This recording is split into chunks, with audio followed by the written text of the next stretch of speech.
बिहार में चल रहे एसआईआर प्रोजेक्ट को लेकर सुप्रीम कोर्ट ने कड़ी टिप्पणियां की है। सुनवाई के दौरान सुप्रीम कोर्ट ने चुनाव आयोग की कार्यप्रणाली पर भी कड़े सवाल खड़े किए। अदालत ने कहा कि अगर बिहार में मतदाता सूची को तैयार करने की प्रक्रिया में कोई भी गड़बड़ी पाई जाती है तो वो पूरी प्रक्रिया को रद्द करने में भी नहीं हिचकेगा।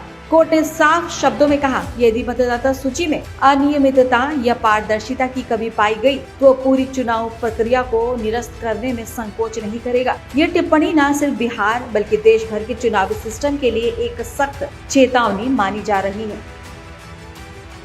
सुप्रीम कोर्ट की ये चेतावनी बिहार में निवेश और विकास की योजनाओं के लिए बड़ी चुनौती साबित हो सकती है। एसआईआर प्रोजेक्ट का उद्देश्य था कि बिहार में आधुनिक इंफ्रास्ट्रक्चर के जरिए आर्थिक विकास को गति दी जाए, लेकिन कोर्ट ने कहा कि विकास प्रक्रिया पारदर्शी और निष्पक्ष होनी चाहिए। कोर्ट ने ये भी कहा कि किसी भी प्रकार की अनियमितता या अवैध गतिविधि को बर्दाश्त नहीं किया जाएगा। इसी के साथ सुप्रीम कोर्ट ने 8 सितंबर को जारी अपने ही आदेश को वापस लेने की मांग करने वाली याचिका पर नोटिस जारी किया। दरअसल इस आदेश में आधार कार्ड को बिहार एसआईआर में 12वें दस्तावेज के रूप में शामिल करने की बात कही गई थी। याचिका में सवाल उठाया गया कि क्या आधार को नागरिकता का प्रमाण माना जा सकता है। सुनवाई के दौरान कोर्ट ने दो टूक कहा, आधार नागरिकता का प्रमाण नहीं है, लेकिन चुनाव आयोग वोटर लिस्ट में नाम जोड़ने के लिए इसकी जांच कर सकता है। सुप्रीम कोर्ट की इस रुख ने बिहार एसआईआर से जुड़े वैधानिक और संवैधानिक पहलुओं पर नई बहस को जन्म दे दिया है। अब देखना ये होगा कि आधार की वैधता और उपयोगिता को लेकर अदालत क्या अंतिम फैसला सुनाती है।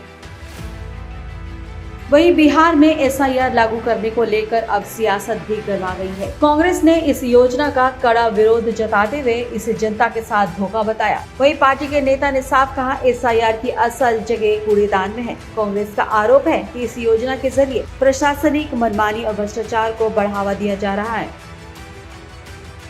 तो ये थी सुप्रीम कोर्ट की सख्त चेतावनी बिहार के एसआईआर प्रोजेक्ट को लेकर। कोर्ट ने साफ कह दिया कि अगर कार्यप्रणाली में कोई भी गड़बड़ी पाई गई तो पूरी प्रक्रिया रद्द की जा सकती है। अब इस मामले की अगली सुनवाई 7 अक्टूबर को होगी, जहां अदालत के अगले कदम और टिप्पणियों पर सभी की निगाहें टिकी हुई है। उम्मीद जताई जा रही है कि अगली सुनवाई के बाद इस विवादित मुद्दे पर कोई अहम फैसला सामने आ सकता है, जो न सिर्फ बिहार बल्कि देश भर के लिए एक नजीर साबित होगा।